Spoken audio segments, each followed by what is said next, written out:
الحمد لله والصلاة والسلام على رسول الله أما بعد فأعوذ بالله من الشيطان الرجيم بسم الله الرحمن الرحيم والنجم إذا هوى ما ضل صاحبكم وما غوى وما ينطق عن الهوى إن هو إلا وحي يوحى علمه شديد القوى ذو مرة فاستوى وهو بالأفق الأعلى۔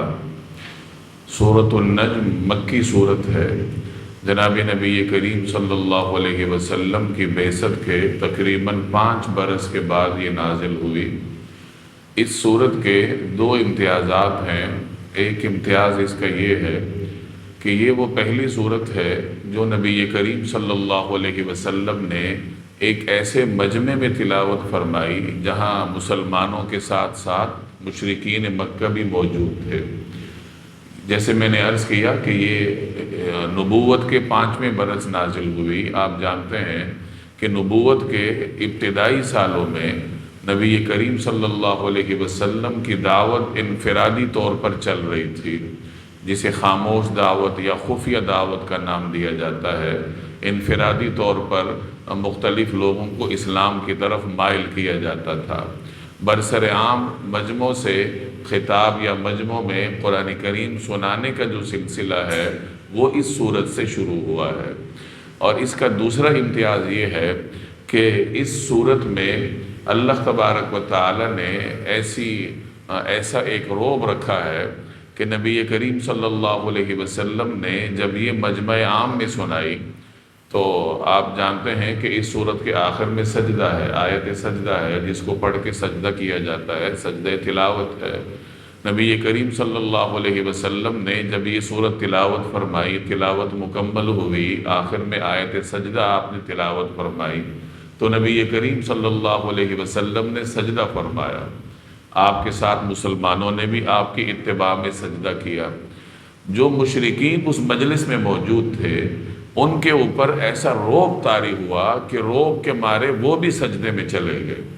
چنانچہ دیکھنے والے کہتے ہیں کہ جتنے بھی مشرک اس مجمع میں موجود تھے سب نے سجدہ کیا، صرف ایک آدمی ایسا تھا ابی بن خلف یا امیہ بن خلف جو سجدے میں نہیں گیا۔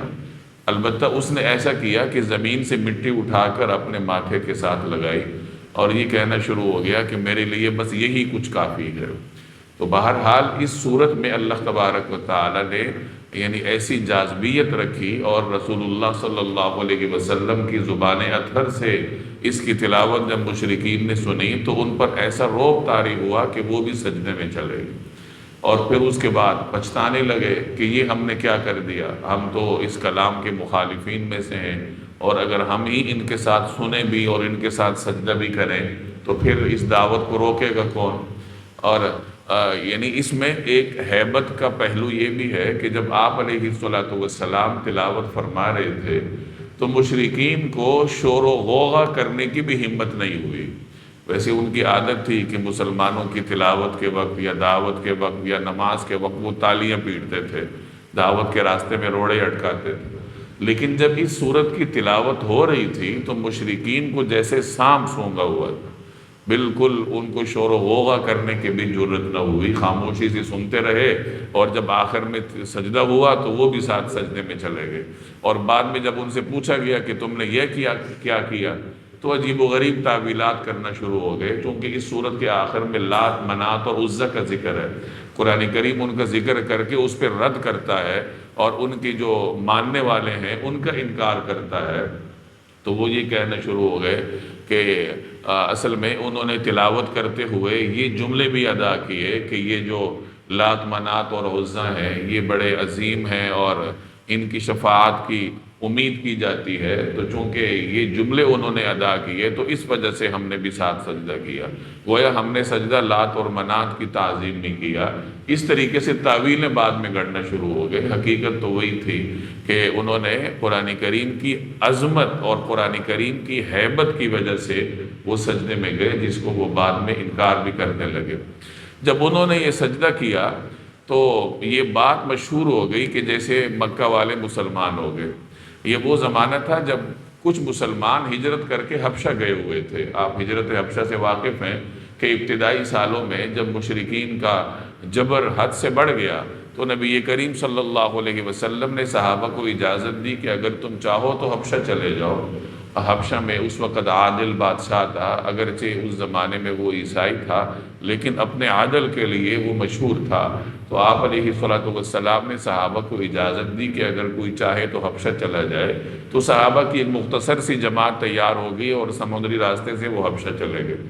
ادھر جب یہ تلاوت ہوئی، مشرکین نے سجدہ کیا اور یہ بات مشہور ہوئی کہ جیسے مکہ والے مسلمان ہو گئے۔ یہ بات چلتے چلتے حبشہ تک پہنچی۔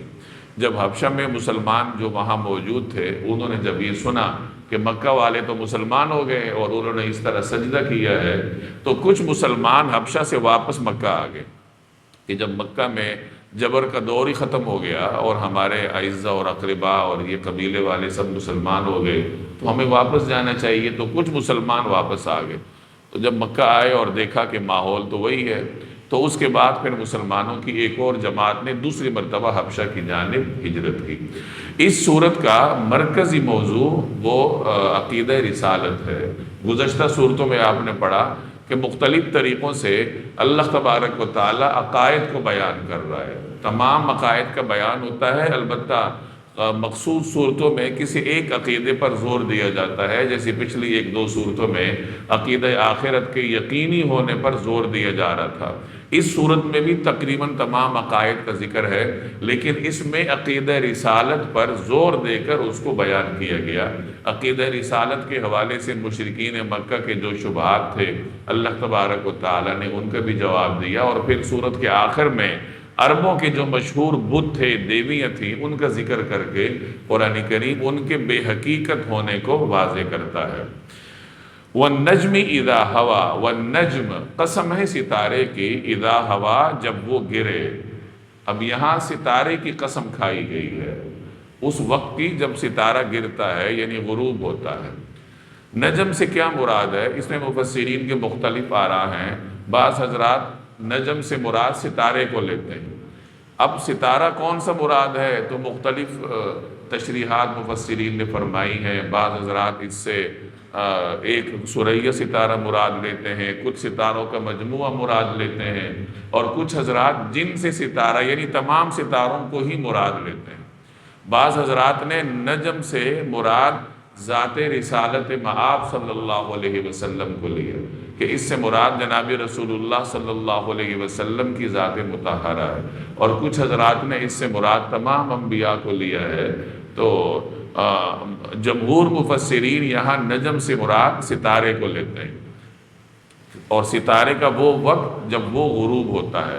ستارہ جب غروب ہوتا ہے تو پھر اس کے بعد صبح کی روشنی طلوع ہوتی ہے۔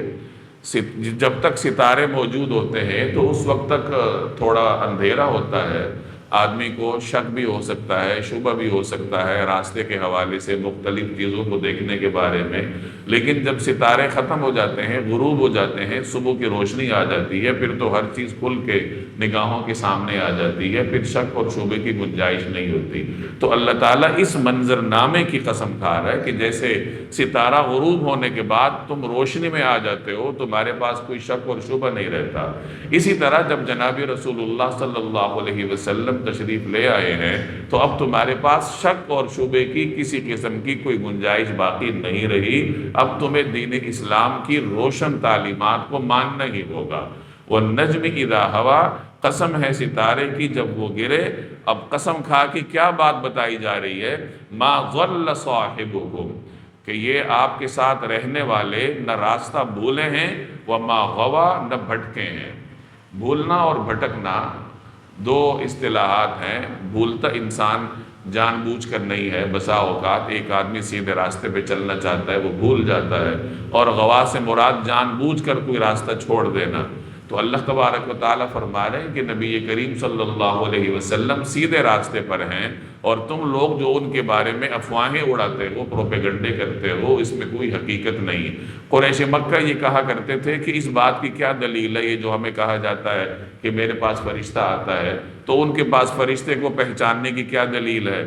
اور یہ قرآن کریم اللہ کی طرف سے ہے، اس کی کیا دلیل ہے، اس قسم کی افواہیں اڑاتے تھے اور باتیں کرتے تھے تاکہ لوگوں کو قرآن کریم کی حقانیت کے بارے میں مختلف طریقوں سے شکوک اور شبہات میں مبتلا کیا جائے۔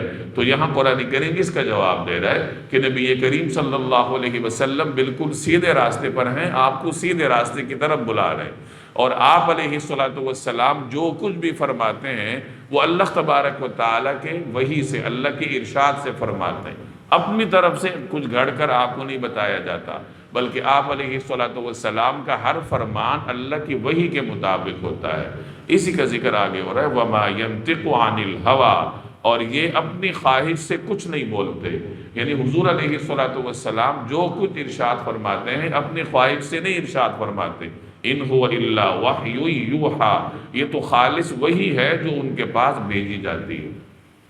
آپ صلی اللہ علیہ وسلم کی زبان اطہر سے جو کچھ نکلتا ہے وہ وحی پر مشتمل ہوتا ہے، اللہ کی جانب سے وحی ہوتی ہے۔ نبی کریم صلی اللہ علیہ وسلم کی زبان اطہر سے لوگ یا تو قرآن کریم سنتے تھے، ظاہر ہے وہ ہے ہی اللہ کی جانب سے، یا قرآن کریم کی تشریحات سنتے تھے، وہ بھی اللہ کی جانب سے ہوتا تھا جسے وحی خفی کہتے ہیں، یا آپ علیہ الصلوۃ والسلام دین کے حوالے سے لوگوں کی رہنمائی فرماتے تھے، یہ بھی وحی خفی ہی کی ایک قسم ہے، یا آپ علیہ الصلوۃ والسلام دین کی جد و جہد اور دعوت اللہ کے سلسلے میں لوگوں سے کلام فرماتے تھے۔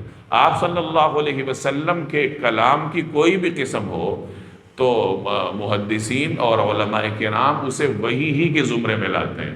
قرآن کریم آپ نے بیان فرمایا وہ وحی جلی کہلاتا ہے، قرآن کریم کے علاوہ جو کچھ آپ نے ارشاد فرمایا اسے وحی خفی کہا جاتا ہے، یعنی ہے وہ بھی اللہ کی جانب سے، لیکن اس میں اور قرآن کریم کی وحی میں فرق ہے کہ قرآن کریم کو نماز میں پڑھا جاتا ہے، اس کے احکام الگ ہیں، اور باقی جو وحی خفی ہے یعنی احادیث ہیں، سنت کا بیان ہے، سیرت کا بیان ہے، تو اس کا حکم الگ ہے، لیکن ہے وہ بھی وحی پر مبنی اللہ کی جانب سے ہے۔ یہی وجہ ہے کہ آپ صلی اللہ علیہ وسلم نے مختلف روایات میں ارشاد فرمایا کہ میں جو کچھ بھی بولتا ہوں یا میری زبان سے جو بھی نکلتا ہے وہ اللہ کی جانب سے وحی پر مبنی ہوتا ہے۔ آپ علیہ الصلوۃ والسلام صحابہ سے مزاح بھی فرماتے تھے، تو ایک مرتبہ کسی صحابی نے عرض کیا، ذرا حیران ہوئے کہ انک تداعبنا یا رسول اللہ، کہ یا رسول اللہ آپ تو ہمارے ساتھ مزاح بھی فرماتے ہیں، یعنی ان کے ذہن میں یہ کچھ اشکال ہوگا، شبہ ہوگا کہ شاید مزاح جو ہے وہ رسالت کی شان کے مطابق ہے یا نہیں، اس وجہ سے انہوں نے سوال کیا کہ یا رسول اللہ آپ تو ہمارے ساتھ مزاح بھی فرماتے ہیں، تو آپ صلی اللہ علیہ وسلم نے فرمایا کہ میں جو کچھ بھی کہتا ہوں برحق کہتا ہوں، یعنی میں مزاح کے انداز میں کوئی بات کہوں یا سنجیدہ کے انداز میں کوئی بات کہوں ہوتی وہ مبنی برحق ہے۔ حضرت عمر بن عاص رضی اللہ تعالی عنہ صحابی ہیں، جلید القدر صحابی ہیں، ان کی عادت تھی کہ یہ حضور صلی اللہ علیہ وسلم کی مجلس میں جو سنتے تھے وہ لکھا کرتے تھے، آپ کی زبان اطہر سے جو بھی بات نکلی عمر بن عاص اس کو لکھتے تھے۔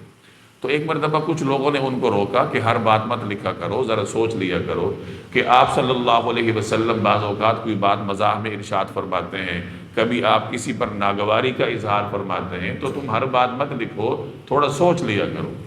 انہوں نے نبی کریم صلی اللہ علیہ وسلم سے جا کے عرض کر دی کہ یا رسول اللہ میری تو یہ عادت ہے، میں آپ کی ہر بات لکھتا ہوں اور مجھے کچھ لوگ اس طریقے سے سمجھا رہے ہیں، روک رہے ہیں، کیا کیا جائے؟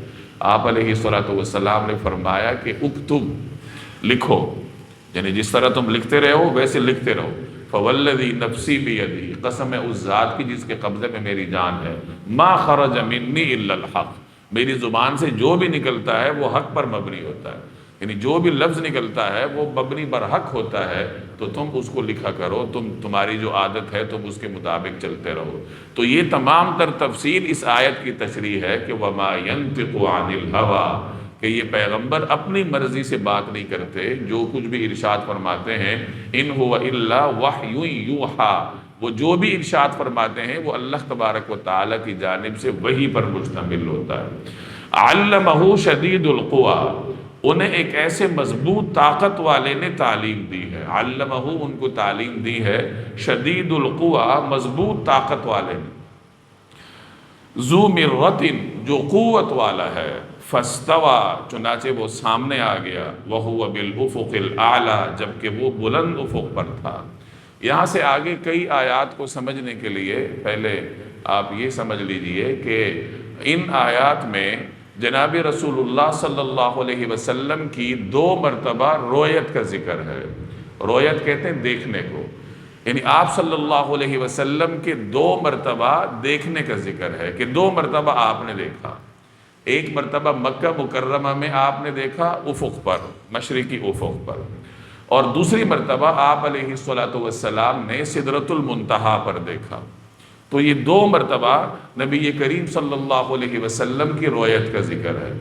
اب یہاں ان آیات کو سمجھنے میں مفسرین کی آراء مختلف ہیں کہ یہاں دیکھنے سے کیا مراد ہے، رویت سے کیا مراد ہے۔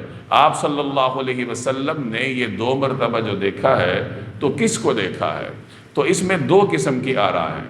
حضرت عبداللہ ابن مسعود رضی اللہ تعالی عنہ اور سیدہ عائشہ رضی اللہ تعالی عنہ کا نقطہ نظر ہے کہ نبی کریم صلی اللہ علیہ وسلم نے دونوں مرتبہ حضرت جبریل کو دیکھا، یعنی جو افق پر دیکھنے کا ذکر ہے جیسے آپ آگے پڑھیں گے تو اس میں بھی آپ نے حضرت جبریل کو دیکھا اصل حالت میں، اصل صورت میں، اور سدرۃ المنتہا پر جو دیکھے جانے کا ذکر ہے، سدرۃ المنتہا پر رویت کا جو ذکر ہے تو اس میں بھی آپ علیہ السلام نے حضرت جبریل کو دیکھا تھا۔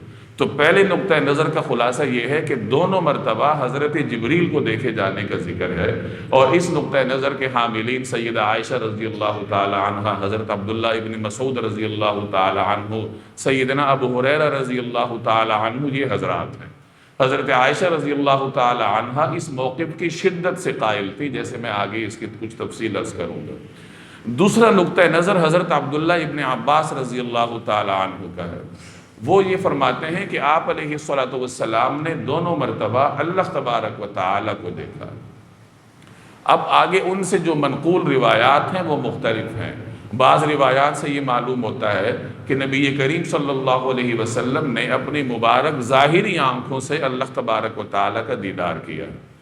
بعض روایات سے یہ معلوم ہوتا ہے کہ آپ صلی اللہ علیہ وسلم نے دل کی آنکھوں سے اللہ تبارک و تعالی کا دیدار کیا، اور حضرت عبداللہ ابن عباس سے مروی بعض روایات سے یہ معلوم ہوتا ہے کہ ایک مرتبہ تو آپ علیہ السلام نے ظاہری آنکھوں یعنی سر کی آنکھوں سے دیکھا ہے، اور ایک مرتبہ آپ نے دل کی آنکھوں سے دیکھا ہے۔ تو ان آیات کو سمجھنے میں یہ دونوں نقطہ نظر آپ کے سامنے ہوں، ایک سیدہ عائشہ رضی اللہ تعالی عنہ کا ہے اور ایک سیدنا عبداللہ ابن عباس رضی اللہ تعالی عنہ کا ہے۔ حضرت عائشہ رضی اللہ تعالی عنہ اللہ تبارک و تعالی کے ظاہری آنکھوں کے دیدار کی قائل نہیں تھی، یعنی ان کا یہ نقطہ نظر تھا کہ اس دنیا میں رہتے ہوئے اللہ تبارک و تعالی کو آنکھوں سے دیکھا نہیں جا سکتا، اور ان کی دلیل وہ آیت تھی کہ لا تدرکہ الابصار، کہ نگاہیں اللہ تبارک و تعالی کا احاطہ نہیں کر سکتی۔ جب کسی نے حضرت عبداللہ ابن عباس کی یہ بات سنی کہ نبی کریم صلی اللہ علیہ وسلم نے اپنی مبارک ظاہری آنکھوں سے اللہ تبارک و تعالی کا دیدار کیا ہے، حضرت مسروق تھے، انہوں نے یہ بات سنی تو وہ چلے گئے اماں عائشہ کے پاس ان سے معلوم کرنے کے لیے کہ آپ اس کے بارے میں کیا کہتی ہیں۔ حضرت عائشہ نے جب ان کی بات سنی تو فرمانے لگیں کہ آپ نے ایک ایسی بات کر دی کہ جس کو سن کر رونگٹے کھڑے ہو جاتے ہیں، بھلا یہ کیسے ممکن ہے؟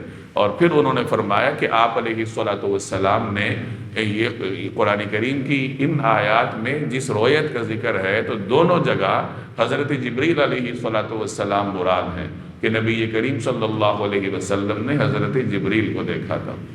اب دیکھیے، علمہ شدید القویٰ، انہیں ایک ایسے مضبوط طاقت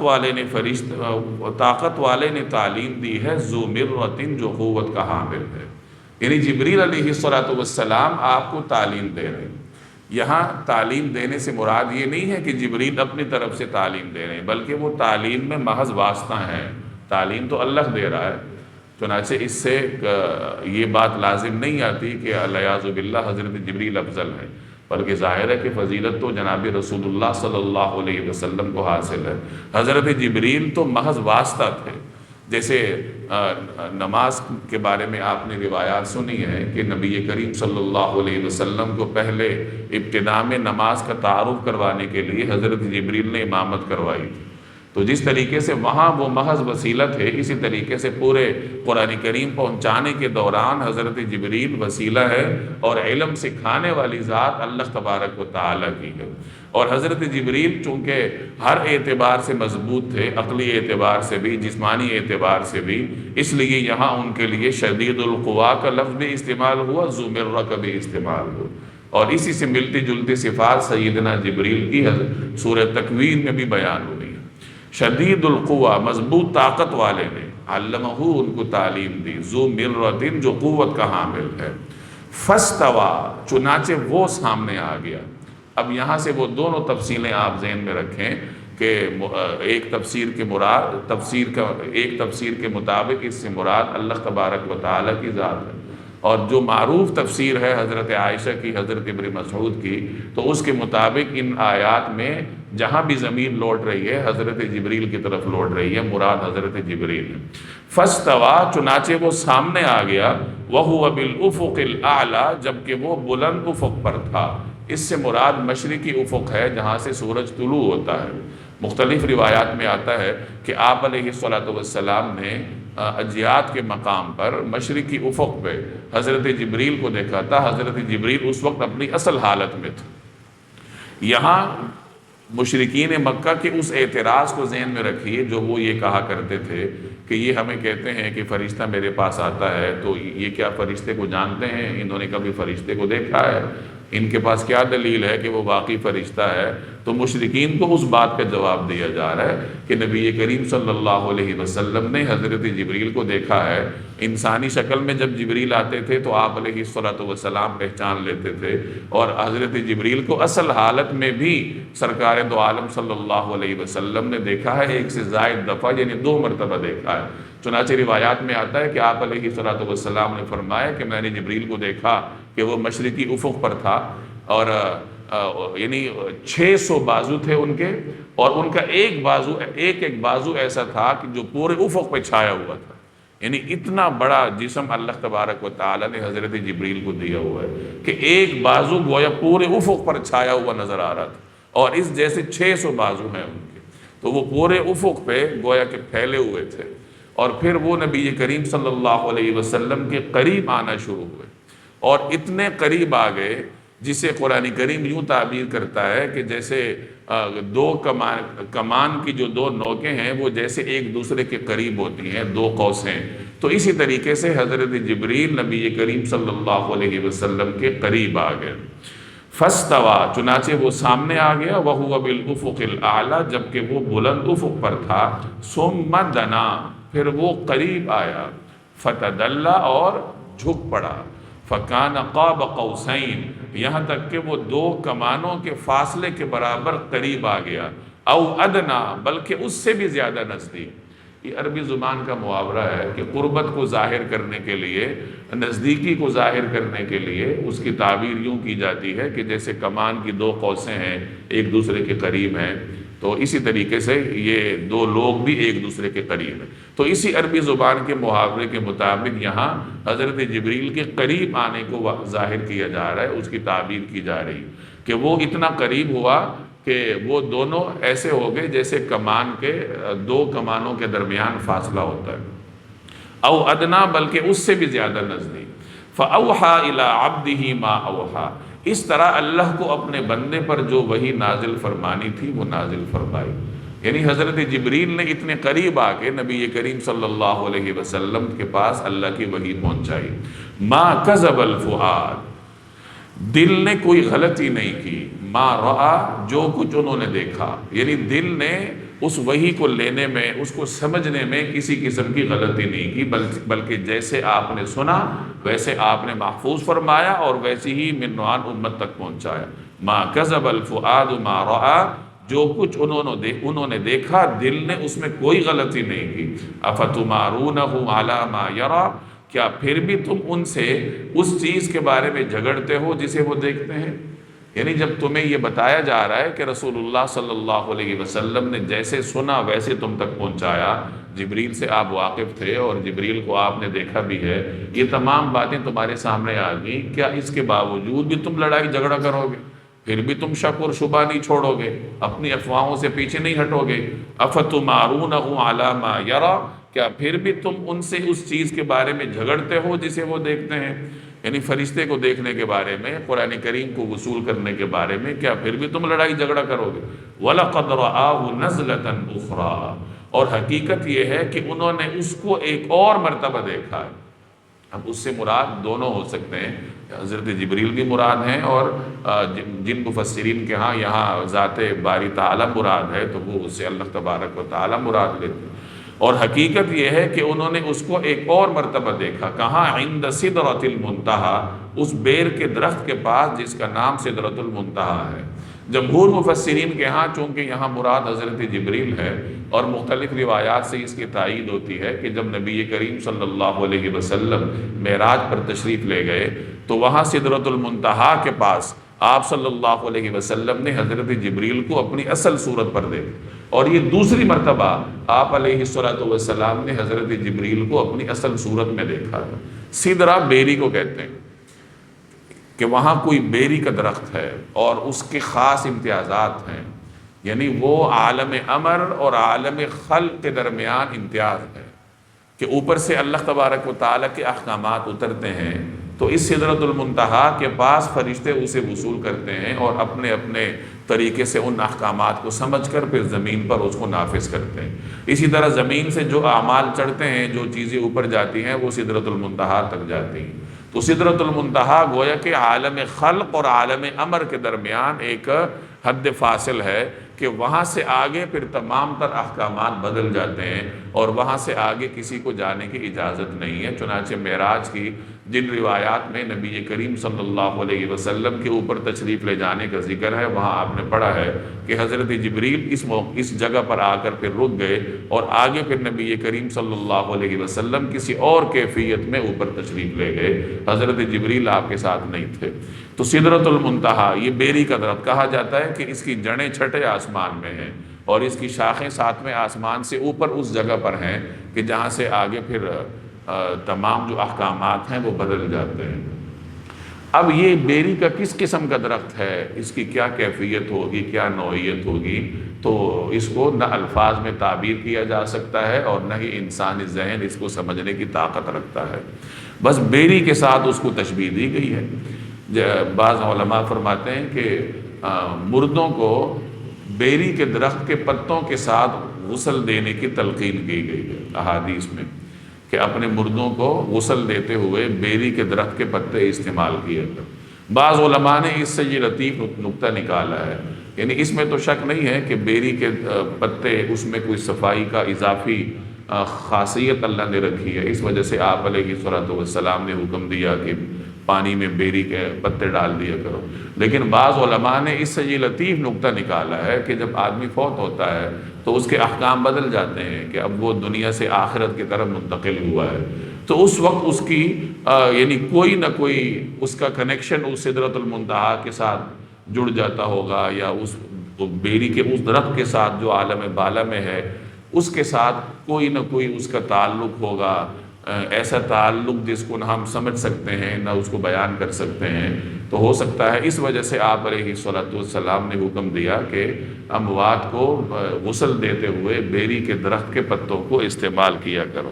تو بہرحال خلاصہ یہ نکلا کہ اس درخت کی حقیقت کو نہ تو بیان کیا جا سکتا ہے نہ اسے سمجھا جا سکتا ہے۔ آپ صلی اللہ علیہ وسلم جب وہاں تشریف لے گئے تو اس درخت کے پتوں کے اوپر اتنی کثرت سے فرشتے آئے کہ آپ علیہ السلام کی دیدار کے لیے کہ ہر پتے کے اوپر سنہری صورتوں میں فرشتے تمام تر جمع ہو گئے تھے، جس کا ذکر آگے ایک آیت میں آ رہا ہے۔ یہیں پر جنت قریب ہے، عندہا جنت المأوا، اسی کے پاس جنت المأوا ہے، مأوا ٹھکانے کو کہتے ہیں۔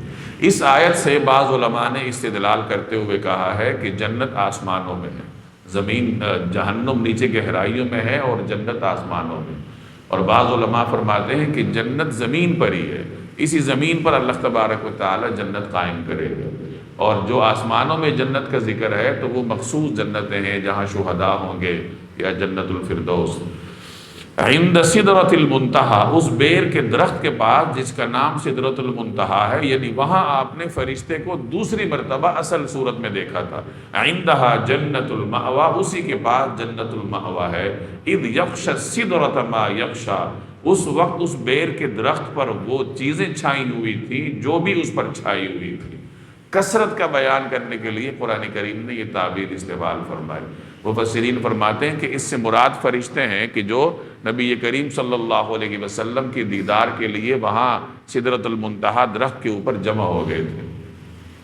ما زاغ البصر وما طغى، آنکھ نہ تو چکرائی اور نہ حد سے آگے بڑھی۔ اس کو سمجھنے کے لیے آپ ایک تمثیل سے سمجھ لیجئے کہ فرض کیجئے کہ ایک بادشاہ کا بہت بڑا ہیبت ناک دربار ہے، اور اس میں ہر طرف ہیبت کے، جمال کے مختلف قسم کے پہلو ہیں۔ وہاں پہ وزراء کی نشستیں ہوتی ہیں، جواہر ہوتے ہیں، اور ایک نئے آدمی کے لیے وہاں دیکھنے کو بہت کچھ ہوتا ہے۔ اب ایک آدمی کو پہلی مرتبہ وہاں بادشاہ کے سامنے پیش کیا جاتا ہے، تو اگر وہ آدمی سمجھدار ہوگا اور بادشاہ کا ادب شناس ہوگا تو وہ پھر بادشاہ کی طرف ہی متوجہ ہوگا، دائیں بائیں دربار کی جو رعنائیاں ہیں، دربار کی جو رونقیں ہیں، اس کو نہیں دیکھے گا۔ یہاں قرآن کریم کی یہ آیت نبی کریم صلی اللہ علیہ وسلم کی شان بیان کر رہی کہ آپ علیہ السلام جب معراج پر تشریف لے گئے، وہاں قدم قدم پر اللہ تبارک و تعالیٰ کے جلال کے نمونے تھے، مختلف نشانیاں تھیں، ہیبت کے مختلف مناظر تھے، جمال کے مختلف مناظر تھے۔ آپ علیہ السلام کی شان یہ ہے کہ نبی کریم صلی اللہ علیہ وسلم کسی طرف متوجہ نہیں ہوئے، بلکہ مکمل یکسوئی اور استقلال کے ساتھ نبی کریم صلی اللہ علیہ وسلم وہاں گویا اللہ تبارک و تعالیٰ کی جانب متوجہ تھے، اور آپ نے جو وحی سماعت فرمائی یا اللہ نے جو آپ کو اس موقع پر وحی نازل کی، جو آپ کو تحفے دیے، تو نبی کریم صلی اللہ علیہ وسلم نے اس موقع پر مکمل یکسوئی کے ساتھ یکسوئی کا مظاہرہ فرمایا۔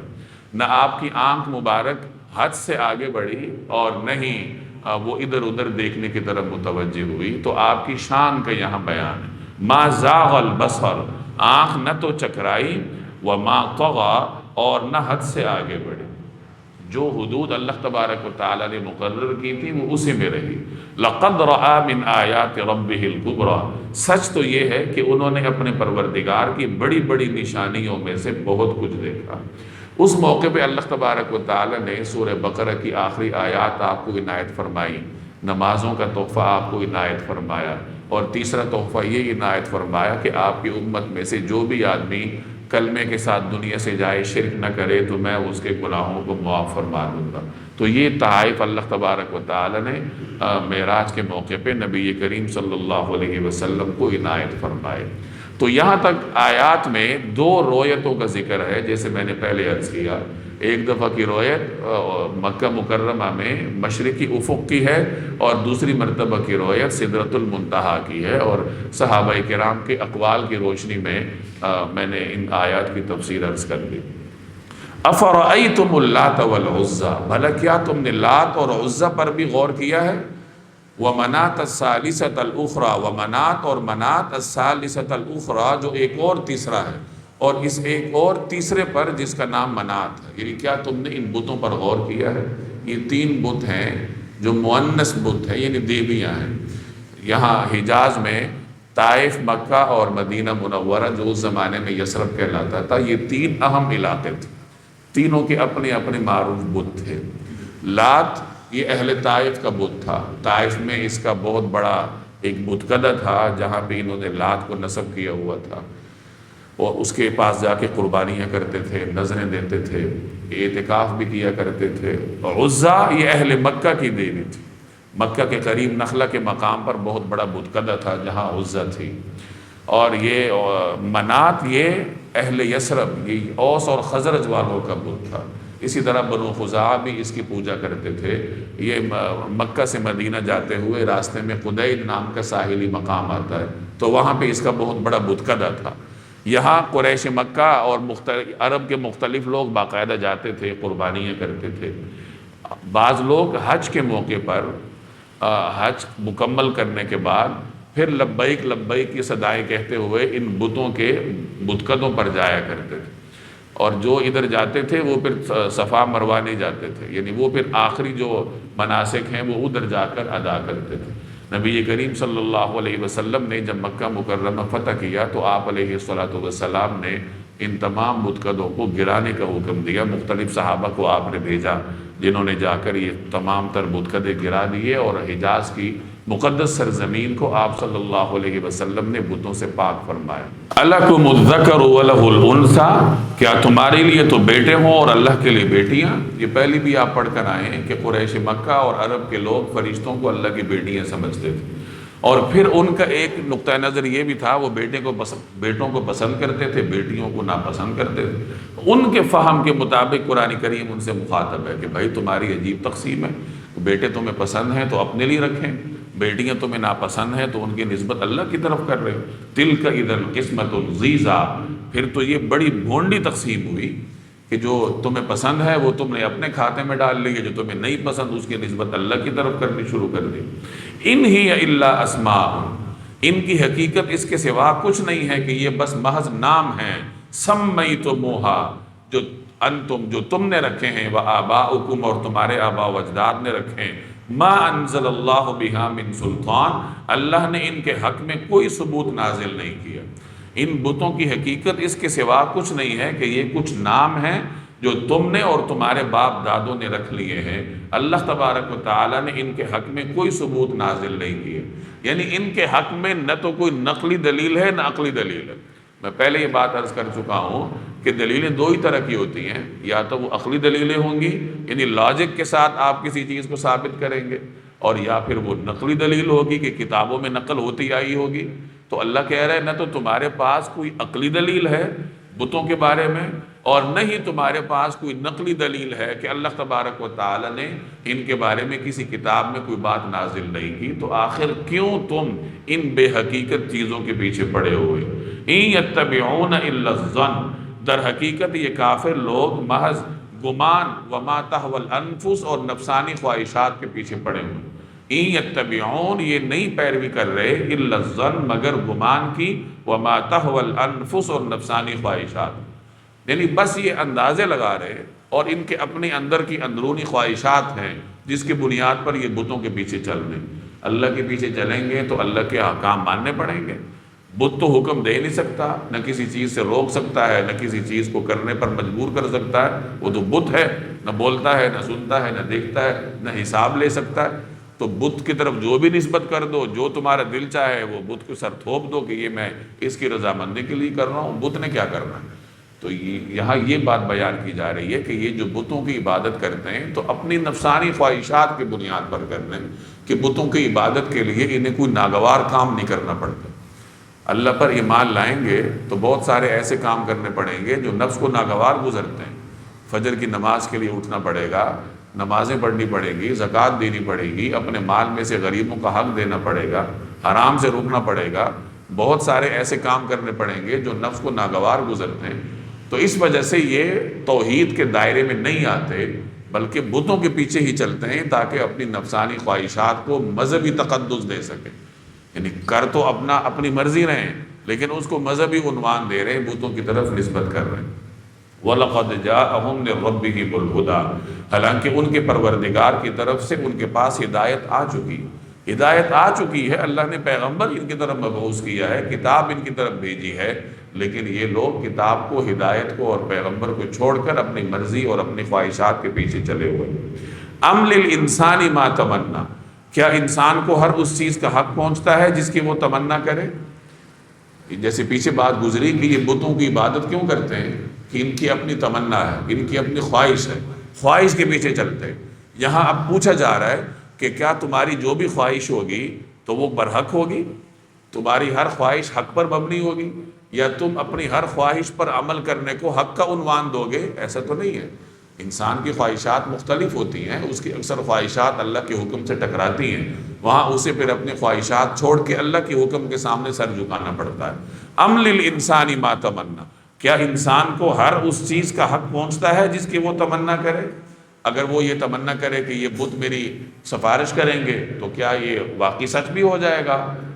ایسا تو نہیں ہے. یعنی آپ کی ہر تمنا وہ مبنی بر حقیقت نہیں ہوتی، اور نہ ہی وہ کل کو سچی ہو کر آپ کے سامنے آئے گی. فَلِلَّهِ الْآخِرَةُ وَالْأُولَىٰ، نہیں ایسا نہیں ہے. یعنی پچھلی بات کی نفی ہے کہ انسان کی ہر تمنا مبنی بر حق نہیں ہوتی. فَلِلَّهِ الْآخِرَةُ وَالْأُولَىٰ، کیونکہ آخرت اور دنیا تو تمام تر اللہ ہی کے اختیار میں. اگر انسان اپنی ہر خواہش کو حقیقت کے روپ میں دھارا کرے پھر تو انسان ہی با اختیار ہوگا نا. انسان تو با اختیار نہیں ہے، با اختیار ذات تو اللہ ہی ہے، اور اللہ نے اپنے حکم پر عمل کرنے کا انسان کو پابند کیا ہے، خواہش کے پیچھے چلنے سے روکا ہے. تو فرمایا کہ آخرت اور دنیا تو تمام تر اللہ ہی کے اختیار میں ہے. اب آگے بھی اسی کی تفصیل ہے کہ یہ مشرکین سمجھتے تھے کہ یہ بت جو ہیں اللہ کے دربار میں ہماری شفاعت کریں گے، اور مزید یہ بھی سمجھتے تھے کہ ان کی شفاعت جبری ہوگی، یعنی ان کی شفاعت پر ہر حال میں عمل درآمد ہوگا. اللہ تعالیٰ ان کی شفاعت رد نہیں کرے گا بلکہ ان کی شفاعت لازماً پوری ہوگی. اب آگے مشرکین کے اسی نظریے کی رد ہو رہی ہے کہ دیکھو کتنے ایسے مقدس فرشتے ہیں جو اللہ کی اجازت کے بغیر شفاعت نہیں کر سکتے. تو جب وہ معصوم مخلوق شفاعت اللہ کی اجازت کے بغیر نہیں کر سکتی، پھر تمہارے یہ بت کس کھاتے میں ہے کہ تم یہ سمجھتے ہو کہ یہ شفاعت بھی کریں گے اور وہ قبول بھی ہوگی. وَكَمْ مِن مَلَكٍ فِي السَّمَاوَاتِ، اور آسمانوں میں کتنے ہی فرشتے ہیں، لَا تُغْنِي شَفَاعَتُهُمْ شَيْئًا، جن کی سفارش کسی کے کچھ بھی کام نہیں آ سکتی، إِلَّا مِن بَعْدِ أَن يَأْذَنَ اللَّهُ، البتہ اس کے بعد ہی کام آ سکتی ہے کہ اللہ اجازت دے، لِمَن يَشَاءُ، جس کے لیے چاہے، وَيَرْضَىٰ، اور اس پر راضی ہو جائے. یعنی فرشتے شفاعت کریں گے یا شفاعت کا عقیدہ برحق ہے، لیکن وہ شفاعت اللہ کی اجازت سے، اللہ کی اذن سے ہوگی. اللہ جس کو چاہے گا اور جس کے لیے چاہے گا شفاعت کی اجازت دے گا. ان الذین لا یؤمنون بالآخرہ، جو لوگ آخرت پر ایمان نہیں رکھتے، لیسمون الملائکۃ تسمیۃ الانثیٰ، وہ فرشتوں کو زنانے ناموں سے یاد کرتے ہیں. یعنی انہوں نے فرشتوں کو اللہ کی بیٹیاں قرار دیا ہوا ہے کہ یہ اللہ تعالیٰ کی بیٹیاں ہیں، خدا کی بیٹیاں ہیں، تو وہ انہیں زنانہ عنوان سے یاد کرتے ہیں. وَمَا لَهُم بِهِ مِنْ عِلْمٍ، حالانکہ انہیں اس بات کا ذرا بھی علم نہیں ہے، یعنی ان کے پاس کوئی دلیل نہیں، کوئی لاجک نہیں. إِن يَتَّبِعُونَ إِلَّا الظَّنَّ، وہ محض وہم و گمان کے پیچھے چل رہے ہیں. وَإِنَّ الظَّنَّ لَا يُغْنِي مِنَ الْحَقِّ شَيْئًا، اور حقیقت یہ ہے کہ وہم و گمان حق کے معاملے میں بالکل کارآمد نہیں. حق کے معاملے میں وہم نہیں چلتا، گمان بھی نہیں چلتا. حق کے معاملے میں حق ہی چلتا ہے کہ اللہ تبارک و تعالی نے نبی کریم صلی اللہ علیہ وسلم کی سنت ہمارے لیے محفوظ کی ہے، قرآن کریم ہمارے لیے محفوظ ہے. تو دین کی ان دلائل میں ہی ہمارے لیے حق پوشیدہ ہے. اپنے گمان، اپنے اندازوں کے مطابق انسان کو حق حاصل نہیں ہوتا. فَأَعْرِضْ، لہٰذا اے پیغمبر آپ ایسے آدمی کی فکر نہ کیجیے، عَمَّن تَوَلَّىٰ عَن ذِكْرِنَا، جس نے ہماری نصیحت سے منہ موڑ لیا ہے، وَلَمْ يُرِدْ إِلَّا الْحَيَاةَ الدُّنْيَا، اور دنیاوی زندگی کے سوا وہ کچھ اور چاہتا ہی نہیں. میں پہلے بھی بارہا عرض کر چکا ہوں کہ اللہ نے ہر انسان کو فطرت سلیمہ دی. ہر انسان جب دنیا میں آتا ہے تو ایک سلامتی والی فطرت لے کر آتا ہے. اللہ نے اس کی فطرت میں حق قبول کرنے کا میلان رکھا ہوتا ہے، اور بعد میں جب اس کے سامنے آیات آتی ہیں، پیغمبر کے احکامات آتے ہیں، تو وہ اس کی طرف مائل ہوتا ہے، حق قبول کرتا ہے. لیکن اگر کوئی آدمی اپنی فطرت کو مسخ کر دے، نافرمانیاں کر کر کے، اللہ کی معصیت کر کر کے، گناہ کا ارتکاب کر کر کے وہ اپنی فطرت کو مسخ کر دیتا ہے، پھر ایک مرحلہ آتا ہے کہ اس کے سامنے حق اور باطل کا امتیاز ہی ختم ہو جاتا ہے، گویا اس کے دل میں مہر لگ جاتی ہے. پھر اس کے بعد راہ راست کی طرف اس کا آنا یہ بظاہر ممکن نہیں ہوتا. تو ایسے لوگوں کے بارے میں حضور صلی اللہ علیہ وسلم کو تسلی دی جا رہی ہے، چونکہ آپ صلی اللہ علیہ وسلم فکر مند ہوتے تھے کہ یہ لوگ دین کی طرف کیوں نہیں آتے، یہ کیوں اپنے آپ کو جہنم کا ابدی ایندھن بنا رہے ہیں. تو اللہ تعالیٰ آپ کو تسلی دے رہا ہے کہ یہ جو لوگ ذکر سے منہ موڑے بیٹھے ہیں اور جن کا محور صرف دنیاوی زندگی ہے، جنہوں نے اپنی فطرت ہی مسخ کر دی ہے، آپ ان کی فکر مت کیجیے، بلکہ ان کو اپنے حال پر رہنے دیجیے. اور آپ ایسے لوگوں کو نصیحت کیجیے جو نصیحت سنتے ہیں. ظاہر ہے کوئی نصیحت سنے گا تو پھر ہی اس پہ عمل کرے گا نا. اگر ایک برتن کو الٹا رکھ دیا جائے تو اوپر ٹوٹی میں جتنا بھی مقدس پانی ہوگا برتن میں تو نہیں جا سکے گا، برتن کا سیدھا ہونا ضروری ہے۔ اسی طرح جس آدمی کو نصیحت کی جائے تو اس کے دل کے برتن کا بھی سیدھا ہونا ضروری ہوتا ہے۔ اگر اس نے دل کا برتن ہی اوندھا رکھا ہوا ہو، اس کا سننے کا ارادہ ہی نہ ہو، پھر اس کو آپ قرآن کریم سنائیں، سنت سنائیں، احادیث سنائیں، اس پہ کوئی اثر نہیں ہوتا۔ ایسے ہی لوگوں کے بارے میں نبی کریم صلی اللہ علیہ وسلم کو نصیحت کی جا رہی کہ اے پیغمبر، آپ ایسے آدمی کی فکر نہ کیجیے جس نے ہماری نصیحت سے منہ موڑ لیا اور دنیاوی زندگی کے سوا وہ کچھ اور چاہتا ہی نہیں۔ گویا دنیاوی زندگی ایسے لوگوں کا محور بنتا ہے جو اپنی فطرت کو مسخ کر چکے ہوتے ہیں۔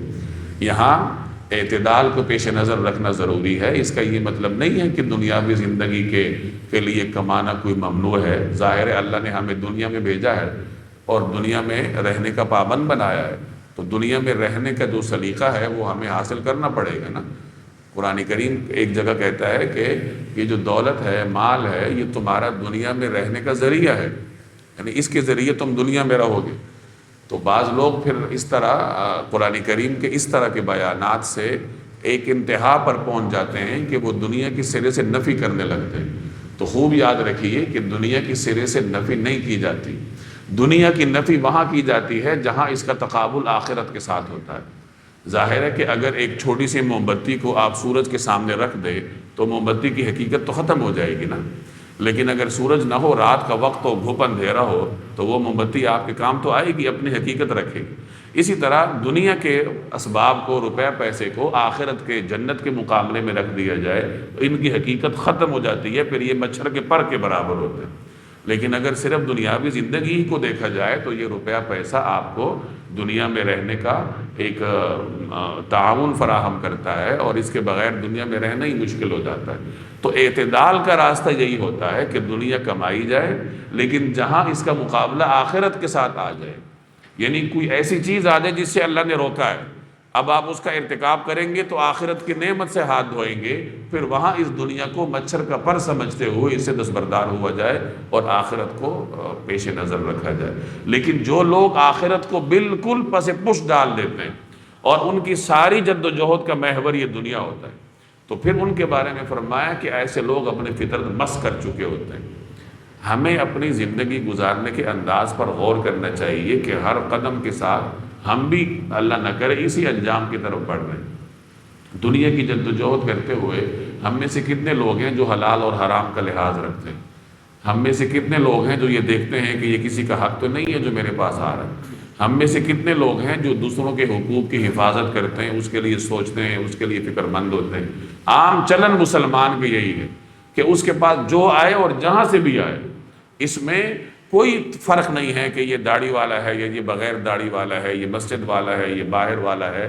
کوئی چاہے مسجد کے صف اول کا نمازی ہو یا سنت کے مطابق اس کا حلیہ ہو، لیکن اکثر اوقات ایسا ہوتا ہے کہ جب ہمارے سامنے کوئی مفاد آتا ہے، مالی مفاد، تو ہم بھول جاتے ہیں کہ اس میں حلال کیا ہے، حرام کیا ہے، کہیں اللہ تعالیٰ اس سے ناراض تو نہیں ہوگا۔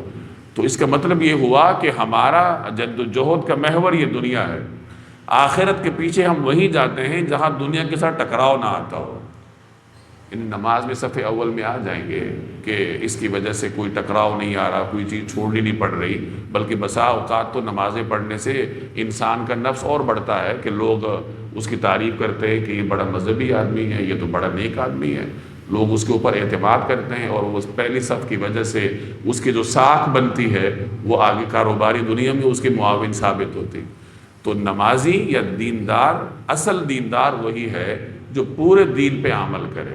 ایسا نہ کرے کہ وہ پک اینڈ چوز والا کام کرے کہ جو آسان چیزیں ہیں اس پہ عمل کرے، اور جہاں پہ کوئی چیز چھوڑنی پڑ رہی ہو، کوئی مالی مفاد چھوڑنا پڑ رہا ہو، آیا ہوا پیسہ چھوڑنا پڑ رہا ہے، تو وہاں پھر وہ آخرت کو پس پش ڈال دے، مختلف تعویلیں کرے۔ تو یہ طرز عمل ایک مسلمان کے شایان نشان نہیں ہے۔ ذالک مبلغہم من العلم، ایسے لوگوں کے علم کی پہنچ بس یہیں تک ہے، یعنی بس یہ ان کی رسائی بس یہی دنیا تک ہے۔ ان کو اتنی وسعت نظری نصیب ہی نہیں ہوئی کہ وہ دنیا سے آگے آخرت تک بھی پہنچ سکیں اور آخرت کو بھی سوچ سکیں، بلکہ وہ دنیا ہی کے بارے میں سوچتے رہتے ہیں۔ ان ربک هو اعلم بمن ضل عن سبیلہ، تمہارا پروردگار ہی خوب جانتا ہے کہ کون اس کے راستے سے بھٹک چکا ہے، وَهُوَ أَعْلَمُ بِمَنِ اهْتَدَىٰ، اور وہی خوب جانتا ہے کہ کون راہ پا گیا ہے۔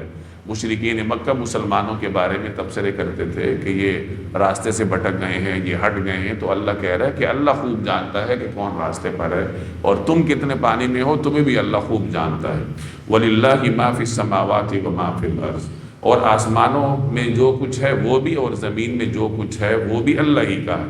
لِيَجْزِيَ الَّذِينَ أَسَاءُوا بِمَا عَمِلُوا، نتیجہ یہ ہے کہ جنہوں نے برے کام کیے ہیں وہ ان کو ان کے عمل کا بھی بدلہ دے گا، وَيَجْزِيَ الَّذِينَ أَحْسَنُوا بِالْحُسْنَىٰ، اور جنہوں نے نیک کام کیے ہیں ان کو بہترین بدلہ عطا کرے گا۔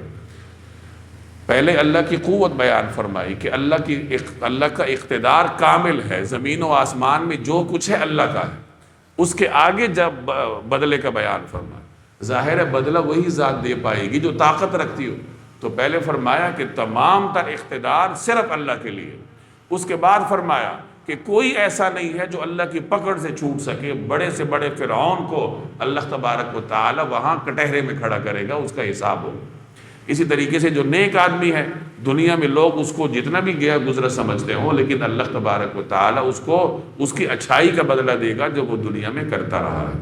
الذین یجتنبون کبائر الاثم والفواحش، ان لوگوں کو جو بڑے بڑے گناہوں اور بے حیائی کے کاموں سے بچتے ہیں، الا اللمم، البتہ کبھی کبھار پھسل جانے کی بات اور ہے۔ لمم سے مراد تھوڑی سی چیز یا تھوڑی سی قربت، مطلب یہ ہے، اس کے تھوڑا سا پس منظر میں عرض کر دوں۔ پہلے آپ بارہا سن چکے ہیں کہ گناہ دو قسم کے ہیں، ایک کبیرہ ہے اور ایک صغیرہ ہے۔ اہل نظر کے ہاں تو صغیرہ اور کبیرہ میں فرق نہیں کیا جاتا۔ عارفین تو کہتے ہیں کہ اللہ کی کوئی نافرمانی چھوٹی نہیں ہے، اللہ تبارک و تعالیٰ کے حکم کو توڑنا کبھی بھی چھوٹا نہیں ہے بلکہ وہ بڑا ہی ہے، لیکن بہرحال وہ عارفین کی باتیں ہیں۔ گناہوں کی دو قسمیں ہیں، ایک کبیرہ اور ایک صغیرہ، یعنی ایک بڑے گناہ ایک چھوٹے گناہ۔ کبیرہ گناہوں کی تعریف یہ ہے کہ وہ گناہ کہ جن پر قرآن کریم میں یا احادیث میں کوئی وعید بیان کی گئی ہو، جیسے زنا ہے، چوری ہے، بدکاری ہے، تہمت لگانا ہے، قتل ہے، یہ تمام وہ گناہ ہیں جن پر قرآن کریم میں یا احادیث میں کسی وعید کا ذکر ہے کہ اللہ تعالیٰ ان کو یہ سزا دے گا یا ان کو اس طرح کی سزا دی جائے۔ یہ تو کبائر کے زمرے میں آتے ہیں۔ اس کے علاوہ جو دیگر معصیتیں ہیں انسان سے اونچ نیچ ہوتی ہے، انہیں صغائر کے زمرے میں لایا جاتا ہے۔ ان دونوں کا حکم الگ ہے۔ کبائر توبہ سے معاف ہوتے ہیں، یعنی کبیرہ گناہ کے ارتکاب کرنے والے کو توبہ کرنی ہوگی، اور اگر اس نے کسی انسان کا حق مارا ہے تو اس انسان کی جو حق تلفی کی ہے اس کو پورا بھی کرنا پڑے گا، پھر جا کے یہ سمجھا جائے گا کہ اب اس کا گناہ معاف ہے۔ صغائر کے بارے میں اللہ تبارک و تعالیٰ کی رحمت بڑی وسیع ہے کہ صغائر اللہ تعالیٰ معاف کرتا رہتا ہے۔ اللہ نے خودکار نظام بنایا ہوا ہے کہ مومن کے صغائر اللہ تعالیٰ مختلف طریقوں سے معاف کرتا ہے۔ ان الحسنات یذہبن السیئات، کہ نیکیوں کی وجہ سے جو برائیاں ہیں وہ ختم ہوتی رہتی ہیں، یعنی جو آپ نیکیاں کرتے ہیں، نیک اعمال کرتے ہیں، تو جہاں وہ آپ کے نامہ اعمال میں نیکیوں میں اضافے کا سبب بنتے ہیں، وہاں ان کا ایک اضافی فائدہ یہ ہے کہ نامہ اعمال میں جو صغائر ہیں ان میں کمی کا بھی سبب بنتے ہیں۔ جیسے آپ نے روایات پڑھی ہیں کہ جو وضو کرتا ہے، چہرہ دھوتا ہے تو چہرے کے گناہ دھلتے ہیں، ہاتھ دھوتا ہے ہاتھ کے گناہ دھلتے ہیں، پاؤں دھوتا ہے پاؤں کے گناہ دھلتے ہیں۔ تو اس طریقے سے یہ چھوٹے چھوٹے گناہ ہیں، صغائر ہے، جو اونچ نیچ انسان سے ہر وقت ہوتی رہتی ہے، اللہ تبارک و تعالیٰ اس طریقے سے خودکار نظام کے تحت ان کو معاف کرتا ہے۔ اور اسی کا ذکر قرآن کریم کی مختلف آیات میں بھی ہے۔ یہاں اللہ تبارک و تعالیٰ اسی کا بیان کر رہا ہے کہ جو نیک لوگ ہیں، جو متقی ہیں، وہ کبائر سے بچتے ہیں۔ ہاں جو اونچ نیچ ہو جاتی ہے، یعنی کوئی صغیرہ ان سے کا ارتکاب ان سے ہو جاتا ہے، تو صغائر کو اللہ تبارک و تعالیٰ معاف کر دیتا ہے۔ اور یہ انسان کی کمزوری کا بھی نتیجہ ہے کہ انسان کمزور ہے، وہ ایسا تو ہو نہیں سکتا کہ وہ بالکل 100% درست ہو، اس میں مختلف قسم کی کمی کوتاہیاں ہوتی ہیں۔ تو جو صغائر کے زمرے کی کمی کوتاہیاں ہیں، اللہ تبارک و تعالیٰ ان کے بارے میں فرما رہے ہیں کہ میری رحمت بڑی وسیع ہے، میں تمہاری اس طرح کی کمی کوتاہیاں ویسے ہی معاف کر دوں گا۔ یہاں ایک بات یہ بھی پیش نظر رہے کہ انسان کو انسان سمجھنا چاہیے۔ ہمارے ہاں صورتحال یہ ہے کہ ہم یا تو ایک انسان کو فرشتہ بنا دیتے ہیں اور یا ایک انسان کو شیطان بنا دیتے ہیں۔ یعنی جو ہماری نظر میں اچھا ہے ہم اس کی اچھائی کو اتنا بڑھائیں گے کہ اس کو فرشتہ بنا دیں، جو ہماری نظر میں برا ہے ہم اس کی برائی کو اتنا بڑھائیں گے کہ اس کو شیطان بنا دیں۔ انسان کو انسان ہم رہنے ہی نہیں دیتے۔ ایک آدمی سے آپ کو عقیدت ہے، چاہے وہ آپ کا لیڈر ہے، سیاسی لیڈر ہے، مذہبی لیڈر ہے، استاذ ہے، جو بھی ہے، تو آپ اس کو فرشتہ بنانے پہ تلے ہوتے، اس کو انسان سمجھنے کے لیے تیار نہیں ہوتے۔ چنانچہ اگر اس سے کوئی چھوٹی سی لغزش بھی ہو جائے تو آپ کے تصور میں جو ایک عقیدت کا بت تراشا آپ نے ہوتا ہے وہ وہیں دھڑام سے گر جاتا ہے۔ تو یہاں غلطی وہاں ہوئی ہے کہ آپ نے اس کو انسان ہی نہیں سمجھا، اس کو فرشتہ سمجھا ہے۔ انسان کہاں فرشتہ ہو سکتا ہے؟ انسان تو خطاؤں کا مجموعہ ہے۔ اسی طرح جس کو آپ برا سمجھتے ہیں، آپ کی مخالف سیاسی پارٹی کا لیڈر ہے یا آپ کے مخالف دوسرے مسلک کا کوئی عالم ہے یا کوئی بھی ہے، تو آدمی چونکہ اس کا مخالف ہوتا ہے اور ہمارے ہاں انتہا پسندی ہے تو ہم اس کو اس کی قدر گھٹاتے گھٹاتے یا اس کی برائی بیان کرتے کرتے گویا اس کو شیطان بنا دیتے، اور اس کی کوئی اچھائی ہمارے سامنے آ جائے تو ہم اس کو بھی تسلیم کرنے کو تیار نہیں ہوتے، کیونکہ ہم نے اس کو انسان ہی نہیں سمجھا۔ تو خوب یاد رکھیے کہ جو اچھا ہے وہ 100% اچھا نہیں ہوتا، وہ 60% اچھا ہوگا، 65% اچھا ہوگا، 70% اچھا ہوگا، 30-40% برائیاں ہر انسان میں ہوتی ہیں۔ اور جو برا ہے تو وہ بھی 100% برا نہیں ہے، بلکہ وہ 60% برا ہوگا، 50% برا ہوگا، باقی 40-45% اس میں اچھائیاں ہوں گی۔ ایک آدمی نماز نہیں پڑھتا لیکن وہ والدین کا اطاعت گزار ہے، تو آپ اس کی برائی بیان کرتے کرتے اس کو شیطان کی صف میں کھڑا کریں۔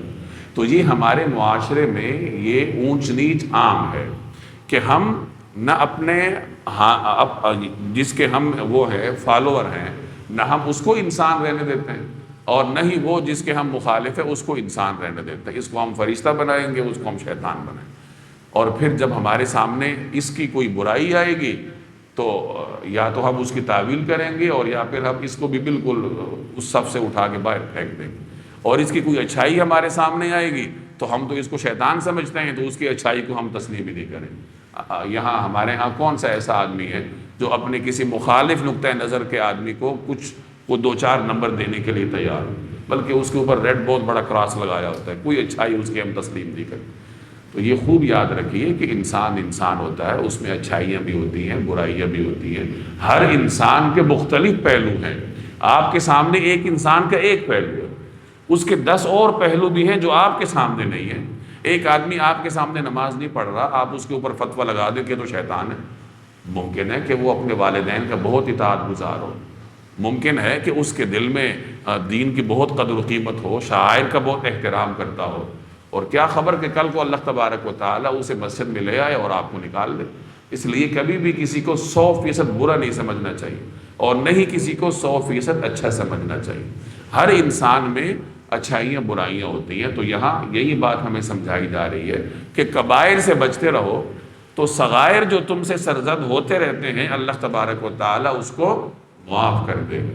ان ربک واسع المغفرہ، یقین رکھو تمہارا پروردگار بہت وسیع مغفرت والا ہے۔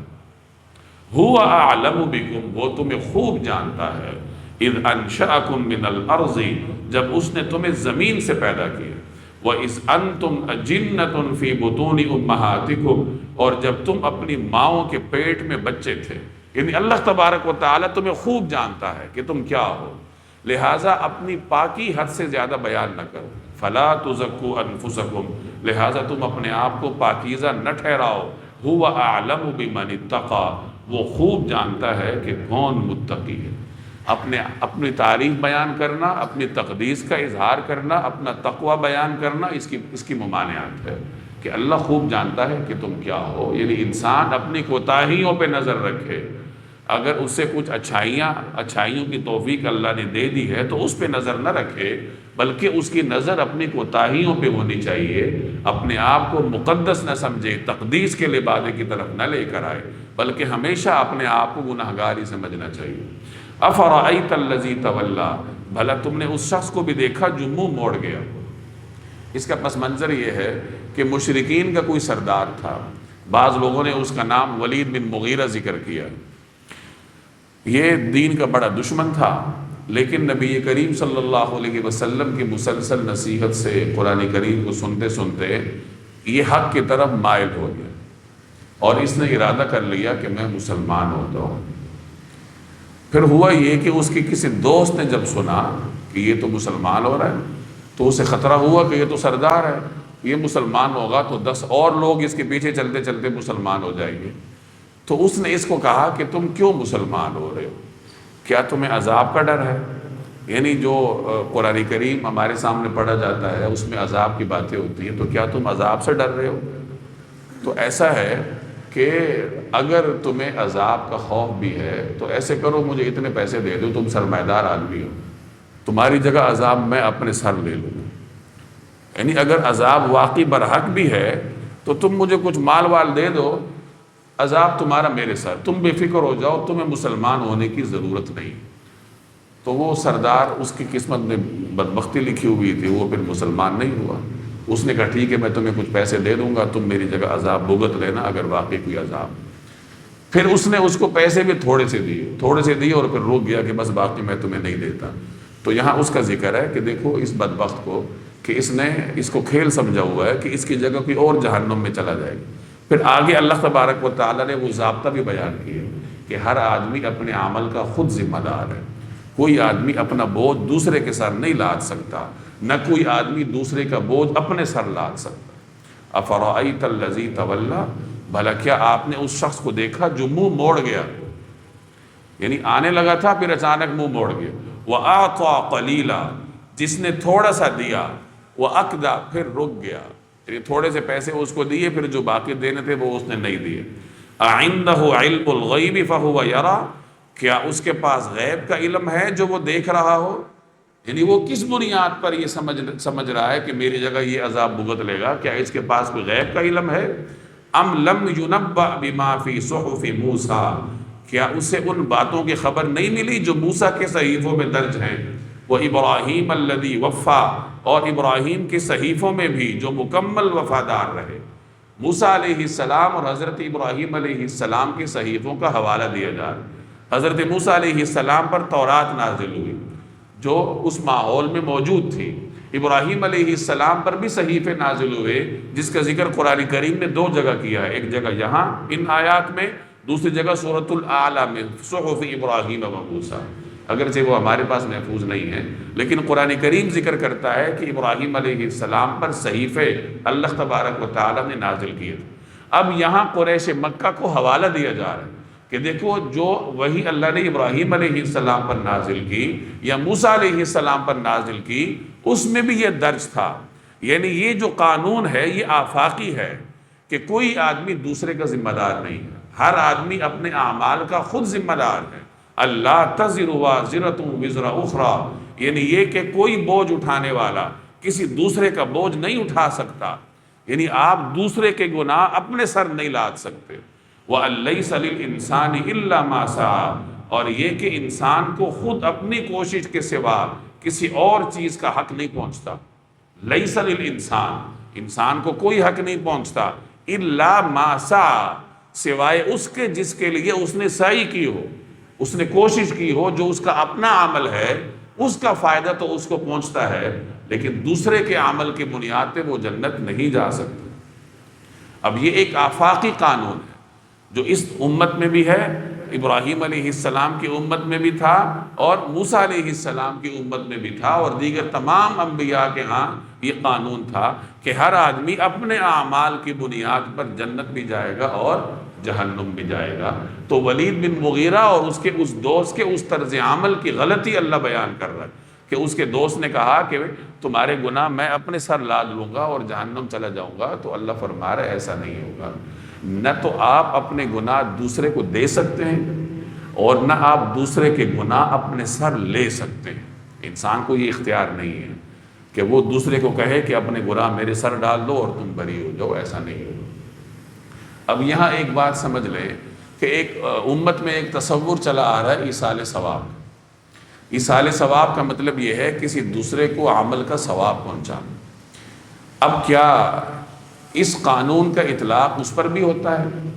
یعنی جب یہ طے ہو گیا کہ آپ کو فائدہ صرف اور صرف آپ کے عمل کا ہوگا، تو پھر ایصال ثواب کا کیا مطلب ہے؟ پھر تو کوئی آدمی دوسرے کو ایصال ثواب نہیں کر سکتا۔ دعا بھی اسی زمرے میں آتی کہ دوسرے کی وجہ سے آپ کو فائدہ پہنچتا ہے، اس کے دعا کی وجہ سے۔ تو ایصال ثواب کے بارے میں کیا حکم؟ تو مسلمانوں کا ایک فرقہ گزرا ہے جسے معتزلہ کہتے ہیں، جو بہت ساری معاملات کا فیصلہ صرف عقل کی بنیاد پر کرتے تھے، وہ ایصال ثواب کے سرے سے منکر ہیں، اور اسی آیت کے روح سے استدلال کرتے ہیں کہ انسان کو بس وہی کچھ ملتا ہے جس کا وہ خود اس نے عمل کیا ہوتا ہے، جس کے لیے اس نے خود کوشش کی ہوتی ہے۔ دوسرا آدمی آپ کے لیے نہ تو کوئی نیکی کا سبب بن سکتا ہے، نہ آپ کو کوئی ثواب پہنچا سکتا ہے۔ اہل سنت کے ہاں ایصال ثواب کا تصور درست ہے، یعنی وہ یہ سمجھتے ہیں کہ انسان صرف اپنے اعمال کا ذمہ دار ہے، اسے فائدہ اپنے اعمال کا پہنچتا ہے۔ رہی بات دوسرے کے عمل کا فائدہ پہنچنے کی، تو جہاں جہاں نبی کریم صلی اللہ علیہ وسلم سے منقول روایات سے کوئی بات ثابت ہے، تو وہاں پھر ہم یہ اپنے اس قاعدے کا اطلاق نہیں کرتے۔ یعنی آپ علیہ الصلوۃ والسلام سے اگر کہیں ثابت ہے کہ آپ نے کسی مسلمان کو دوسرے کے لیے صدقہ کرنے کی اجازت دی، تو ظاہر ہے کہ وہ رسول اللہ صلی اللہ علیہ وسلم سے ایک چیز ثابت ہے، تو پھر ہم یہی کہیں گے کہ انسان کو فائدہ اپنے عمل کا ہوتا ہے۔ لیکن جہاں صدقے کی باری آ گئی تو وہاں چونکہ حضور علیہ السلام کی روایت موجود ہے، تو پھر ہم یوں کہیں گے کہ اب صدقے کے باب میں ایک مسلمان دوسرے کو فائدہ پہنچا سکتا ہے۔ تو معلوم ہوا کہ ایصال ثواب کا جو تصور ہے وہ اس قانون سے مستثنا ہے۔ بات سمجھ رہے ہیں نا؟ اب اس میں اہل سنت کے مختلف ائمہ کی آراء مختلف ہیں کہ وہ کون سے اعمال ہیں جن کا ثواب آپ دوسرے کو پہنچا سکتے ہیں۔ چونکہ بات روایات کی ہے، تو جس امام کے ہاں جو روایات پہنچی ہیں یا جو روایات اس کے نزدیک درست ہیں، اس نے انہی روایات کی روشنی میں نقطہ نظر قائم کیا ہے کہ چونکہ عمومی قانون تو وہی ہے کہ آدمی کو صرف اپنے عمل کا فائدہ پہنچتا ہے، لیکن چونکہ ان اعمال کے بارے میں نبی کریم صلی اللہ علیہ وسلم کے فرامین موجود ہیں، تو ان کی روشنی میں ہم ان اعمال کا اس قانون سے استثناء کرتے ہیں۔ چنانچہ بعض ائمہ کے ہاں مالی عبادات کا ثواب دوسرے کو پہنچایا جا سکتا ہے، بدنی عبادات کا ثواب نہیں پہنچایا جا سکتا۔ اسی طرح وہ عبادت جو کہ مالی اور بدنی دونوں سے مرکب ہو، اس کا بھی ثواب پہنچایا جا سکتا ہے۔ بدنی عبادات سے مراد نماز اور روزہ ہے، جو خالصتاً بدنی عبادات ہے۔ مالی عبادات سے مراد صدقہ ہے، خیرات ہے، اور مالی اور بدنی سے مرکب ایک ہی عبادت ہے، حج ہے۔ تو وہ ائمہ یہ فرماتے ہیں کہ چونکہ بعض روایات میں یہ موجود ہے کہ آپ صلی اللہ علیہ وسلم نے کسی صحابی کو کسی میت کے لیے کسی دوسرے کے لیے صدقہ کرنے کی اجازت دی، تو لہٰذا ان روایات کی بنیاد پر ہم یہ نقطہ نظر قائم کرتے ہیں کہ دوسرے مسلمان کے لیے صدقہ کرنا جائز ہے، اس کا ثواب آپ اس کو پہنچا سکتے ہیں۔ اسی طرح کچھ روایات میں یہ بات ثابت ہے کہ آپ صلی اللہ علیہ وسلم نے کسی کو دوسرے کے لیے حج کرنے کی اجازت دی، تو ان روایات کی بنیاد پہ امام شافعی اور دیگر ائمہ کا یہ نقطہ نظر ہے کہ حج اور خالصتاً مالی عبادات کا ثواب دوسرے کو پہنچایا جا سکتا ہے، جو خالصتاً بدنی عبادات ہیں جیسے نماز ہے، روزہ ہے، تلاوت ہے، اس کا ثواب دوسرے کو نہیں پہنچایا جا سکتا۔ امام ابو حنیفہ کی تحقیق کچھ اور ہے، وہ یہ فرماتے ہیں کہ کوئی بھی عبادت ہو، چاہے مالی ہو یا بدنی ہو، اس کا ثواب دوسرے کو پہنچایا جا سکتا ہے۔ چنانچہ ایک آدمی دوسرے کو نوافل کا ثواب پہنچا سکتا ہے، نفلی روزے کا ثواب پہنچا سکتا ہے۔ اس کے لیے پھر شرط یہی ہے کہ آپ کسی کا فرض ادا نہیں کر سکتے، یعنی آپ یہ کہیں کہ میں اس کی جگہ ظہر کے فرض ادا کر دوں تو ایسا نہیں ہوگا۔ ہاں نفل ہیں تو نفل کا ثواب آدمی پہنچا سکتا ہے، تلاوت کا ثواب پہنچا سکتا ہے۔ اسی طرح مالی عبادات تو سب کے ہاں ہیں کہ مالی عبادات، صدقہ، خیرات وغیرہ کا ثواب پہنچایا جا سکتا ہے۔ چنانچہ اس کی تائید ایک روایت سے بھی ہوتی ہے کہ کسی صحابی نے آپ علیہ الصلوۃ والسلام سے پوچھا کہ یا رسول اللہ، میں اپنے والدین کی خدمت زندگی میں تو کرتا ہوں، لیکن جب کل وہ دنیا سے چلے جائیں گے تو پھر میں ان کی خدمت کیسے کروں؟ ان کی خدمت کی کیا صورتیں میرے پاس ہوں؟ تو آپ صلی اللہ علیہ وسلم نے فرمایا کہ جب تمہارے والدین دنیا سے چلے جائیں تو تمہارے پاس ان کی خدمت کرنے کا طریقہ یہ ہے کہ جب تم خود نماز پڑھو تو ان کے لیے بھی پڑھ لیا کرو، جب تم خود روزہ رکھو تو ان کے لیے بھی روزہ رکھ لیا کرو۔ تو گویا اس روایت سے معلوم ہوا کہ بدنی عبادات کا ثواب بھی دوسروں کو، اموات کو پہنچایا جا سکتا ہے۔ رہی بات مالی عبادات کا ثواب پہنچانے کی تو اس کی روایات تو معروف ہیں، صدقہ کی اجازت آپ نے دی ہے۔ ایک صحابی حضرت سعد حاضر ہوئے، انہوں نے عرض کیا کہ یا رسول اللہ میری والدہ دنیا سے چلی گئی ہیں، میں ان کے لیے ایصال ثواب کروں تو کیسے کروں؟ تو نبی کریم صلی اللہ علیہ وسلم نے انہیں پانی کا انتظام کرنے کا حکم دیا، تو انہوں نے پھر کسی کے لیے پانی کا انتظام کیا۔ تو گویا اس طریقے سے مالی عبادات کر کے اس کا ثواب دنیا سے گئے ہوئے لوگوں تک پہنچایا جا سکتا ہے۔ تو یہ اس کا خلاصہ ہے کہ انسان کو فائدہ صرف اس کے عمل کا ہوتا ہے، لیکن ایصال ثواب کا تصور چونکہ احادیث سے ثابت ہے تو پھر ہم اس عمومی قانون سے اس کا استثناء کرتے ہیں کہ نبی کریم صلی اللہ علیہ وسلم کے فرامین سے چونکہ مالی اور بدنی عبادات کا ثواب دوسرے کو پہنچانا ثابت ہے، تو ان روایات کی روشنی میں پھر ہم یہ عقیدہ رکھتے ہیں کہ مالی عبادت کا ثواب بھی دوسرے کو پہنچایا جا سکتا ہے اور بدنی عبادت کا ثواب بھی دوسرے کو پہنچایا جا سکتا ہے، اور استغفار تو بہرحال دوسرے کے لیے کیا ہی جاتا ہے۔ اس میں ایک نکتے کی بات یہ ہے کہ جو آدمی ایصال ثواب کرتا ہے تو اس کو اس کے عمل کا ثواب ملتا ہے، یعنی آپ یہ سمجھیں گے کہ میں نے یہ صدقہ کر کے اس کا ثواب والدین کو پہنچا دیا تو کیا مجھے بھی اس کا ثواب ملا یا نہیں ملا؟ تو اس کا جواب یہ ہے کہ آپ کو بھی اس کا ثواب ملتا ہے، اس کو بھی پہنچتا ہے اور آپ کو بھی ملتا ہے، بلکہ اس طرز عمل پر آپ کو ایک اضافی ثواب پہنچتا ہے، اور وہ یہ کہ آپ نے ایک مسلمان کے ساتھ خیر خواہی کی۔ خیر خواہی بھی تو ایک عبادت ہے نا، تو آپ جب دوسرے کے لیے صدقہ کرتے ہیں تو آپ کو صدقے کا بھی ثواب ملتا ہے اور خیر خواہی کا بھی ثواب ملتا ہے۔ اور وہ تو روایت آپ نے سنی ہے کہ جب کوئی آدمی دوسرے کے لیے دعا کرتا ہے تو ایک فرشتہ اس کے لیے دعا کرتا ہے کہ یا اللہ یہی بات اس کے حق میں بھی قبول فرما۔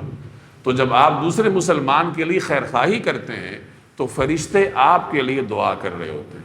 تو گویا کہ ایک آدمی خود اپنے لیے نفل پڑھ رہا ہے اور ایک آدمی دوسرے کو ایصال ثواب کر رہا ہے، تو وہ آدمی زیادہ فائدے میں ہے کہ اس کو خیر خواہی کا بھی ثواب مل رہا ہے اور اس کو نوافل کا بھی ثواب مل رہا ہے، اور اس کے لیے فرشتہ بھی دعا کر رہا ہے کہ یا اللہ اس کا ثواب اس کو بھی پہنچا دیجیے۔ وَأَلَّيْسَ لِلْإِنسَانِ إِلَّا مَا سَعَى، اور یہ کہ انسان کو خود اپنی کوشش کے سوا کسی اور چیز کا حق نہیں پہنچتا۔ وَأَنَّ سَعْيَهُ سَوْفَ يُرَى، اور یہ کہ اس کی کوشش عنقریب دیکھی جائے گی۔ ثُمَّ يُجْزَاهُ الْجَزَاءَ الْأَوْفَى، پھر اس کا بدلہ اسے پورا پورا دیا جائے گا۔ یعنی قیامت کے دن یہ دیکھا جائے گا کہ کس نے کتنی کوشش کی ہے، ہر ایک کی کوشش کو دیکھا جائے گا، اس کو پرکھا جائے گا اور پھر اس کے مطابق اس کے ساتھ معاملہ کیا جائے گا۔ وَأَنَّ إِلَىٰ رَبِّكَ الْمُنْتَهَىٰ، اور یہ کہ آخر کار تمہارے پروردگار ہی کے پاس پہنچنا ہے، یعنی سب نے کہاں جانا ہے؟ اللہ کے پاس پہنچنا ہے۔ اب یہاں عقیدہ آخرت کا بیان ہو رہا ہے۔ وَأَنَّهُ هُوَ أَضْحَكَ وَأَبْكَىٰ، اور یہ کہ وہی ہے جو ہنساتا اور رلاتا ہے، یعنی آسائش آئی ہے تو اس کی طرف سے آئی ہے، آزمائش آئی ہے تو اس کی طرف سے آئی ہے۔ وَأَنَّهُ هُوَ أَمَاتَ وَأَحْيَا، اور یہ کہ وہی ہے جو موت بھی دیتا ہے اور زندگی بھی دیتا ہے۔ زندگی کا مالک وہی ہے، زندگی میں آنے والے تمام تر حالات اسی کی طرف سے ہوتے ہیں، حالات بھی اسی کی طرف سے ہوتے ہیں اور حالات کو اٹھانا بھی اسی کے دست قدرت میں ہوتا ہے۔ وَأَنَّهُ خَلَقَ الزَّوْجَيْنِ الذَّكَرَ وَالْأُنثَىٰ، اور یہ کہ اسی نے نر اور مادہ کے دو جوڑے پیدا کیے ہیں۔ من نطفۃ، وہ بھی صرف ایک بوند سے، ایک نطفے سے، اذا تمنا، جب وہ ٹپکائی جاتی ہے۔ وَأَنَّ عَلَيْهِ النَّشْأَةَ الْأُخْرَىٰ، اور یہ کہ دوسری زندگی دینے کا بھی اسی نے ذمہ لیا ہے، یعنی دنیا میں بھی زندگی وہ دے گا، دوبارہ اٹھانا بھی اسی نے ہے۔ وَأَنَّهُ أَهْلَكَ عَادًا الْأُولَىٰ وَأَنَّهُ هُوَ أَغْنَىٰ وَأَقْنَىٰ، اور یہ کہ وہی ہے جو مالدار بناتا اور دولت کو محفوظ کراتا ہے، یعنی مالدار اگر بنایا تو اللہ بناتا ہے، جیسے پیچھے بات گزر گئی کہ آسائش بھی اسی کی طرف سے، آزمائش بھی اسی کی طرف سے۔ وَأَنَّهُ هُوَ رَبُّ الشِّعْرَىٰ، اور یہ کہ وہی ہے جو شعرا ستارے کا پروردگار ہے۔ شعرا ایک ستارے کا نام ہے جو سورج سے بھی کافی بڑا ہے، اور بعض لوگ کہتے ہیں کہ یہ نظام شمسی سے باہر ہے، اس لیے یہ زمین سے بہت دور نظر آتا تھا۔ کہا جاتا ہے کہ یہ خاص موسموں میں، بہار وغیرہ میں یمن میں نظر آتا تھا، اور کچھ عرب کے قبائل تھے جو اس ستارے کی پوجا کرتے تھے، حجاز میں بھی تھے، حجاز کے باہر بھی تھے۔ تو اللہ تعالیٰ کہہ رہے ہیں کہ تم شعرا کی پوجا کرتے ہو، تو شعرا تو خود مخلوق ہے، اس کا خالق کون ہے؟ اللہ تعالیٰ ہے۔ تو ستاروں کی پوجا سے باز آ جاؤ، ستاروں کا جو رب ہے اسی کی عبادت کرو۔ وَأَنَّهُ أَهْلَكَ عَادًا الْأُولَىٰ، اور یہ کہ وہی ہے جس نے پچھلے زمانے کی قوم عاد کو ہلاک کیا، وَثَمُودَ، اور سمود کو بھی، فَمَا أَبْقَىٰ، اور کسی کو نہ چھوڑا۔ یعنی قوم عاد ہے، قوم سمود ہے، ان سب کو اللہ نے ہلاک کیا، باوجود یہ کہ بڑے طاقتور تھے۔ وَقَوْمَ نُوحٍ مِّن قَبْلُ، اور اس سے پہلے نوح علیہ السلام کی قوم کو بھی، یعنی ان کو بھی اللہ نے ہلاک کیا، قوم نوح کے نافرمانوں کو۔ إِنَّهُمْ كَانُوا هُمْ أَظْلَمَ وَأَطْغَىٰ، بے شک وہ سب سے زیادہ ظالم اور سرکش تھے۔ وَالْمُؤْتَفِكَةَ أَهْوَىٰ، اور جو بستیاں اوندھی گری تھی، مراد قوم لوط کی بستیاں ہیں، 4 لاکھ نفوس پر مشتمل بستیاں تھیں، اپنے زمانے کی متمدن ترین قوم تھی، تجارتی شاہراہ پر رہتی تھی تو ظاہر امیر تھی، لیکن وہ ایک ایسے مرض میں مبتلا تھے جو ان سے پہلے کائنات میں انسانوں میں پایا نہیں گیا، ہم جنس پرستی۔ تو اللہ نے انہیں سزا بھی ایسی دی جو پہلے کسی کو دی نہیں تھی، کہ وہ بستیاں ہی الٹا دی۔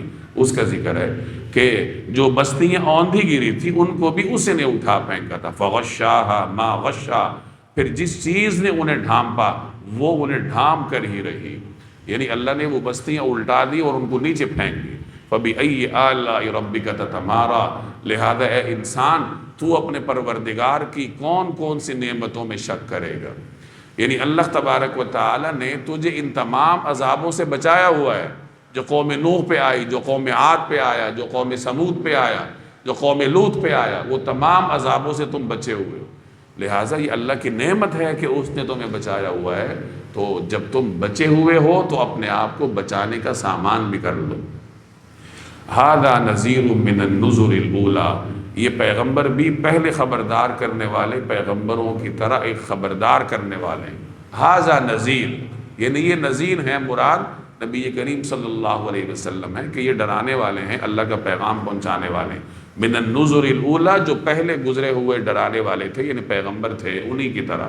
ازفت الآزفہ، جو گھڑی جلد آنے والی ہے وہ قریب آ پہنچی ہے، مراد قیامت ہے۔ لیس لہا من دون اللہ کاشفہ، اللہ کے سوا کوئی نہیں ہے جو اسے ہٹا سکے۔ افمن ھذا الحدیث تعجبون، تو کیا تم اسی بات پر حیرت کرتے ہو؟ وتضحکون، اور ہنستے ہو، ولا تبکون، اور روتے نہیں ہو، یعنی قرآن کریم کی تعلیمات سن کر تمہارے اندر خشیت نہیں آتی؟ مومن کا تو انداز یہ ہے کہ جب اس کے سامنے اللہ کی آیات پڑھی جاتی ہیں تو وجلت قلوبہم، ان کے دل لرز اٹھتے ہیں، اور کافروں کا طرز عمل یہ ہے کہ وہ ٹھٹا اڑاتے ہیں، ان کو پرواہ نہیں ہوتی۔ تو یہاں اللہ تعالیٰ ان سے مخاطب ہے کہ تم ہنستے ہو، تمہارے اندر خشیت پیدا نہیں ہوتی۔ وَأَنْتُمْ سَامِدُونَ، جبکہ تم تکبر کے ساتھ کھیل کود میں پڑے ہوئے ہو۔ فَاسْجُدُوا لِلَّهِ، اب جھک جاؤ اللہ کے سامنے، وَاعْبُدُوا، اور اس کی بندگی کرو، یعنی چھوڑ دو یہ غفلت کی باتیں، بلکہ ایک اللہ کے سامنے جھکو اور اس کی بندگی کرو۔ یہ آیت سجدہ ہے، اور جیسے میں نے عرض کیا کہ نبی کریم صلی اللہ علیہ وسلم نے جب اس مجمع میں یہ آیات سنائی جس میں مشرکین بھی تھے اور مسلمان بھی تھے، تو ان کا اس وقت اللہ کی قہری تجلیات کا نزول ایسے ہو رہا تھا کہ ہیبت کے مارے مشرکین بھی سجدے میں چلے گئے۔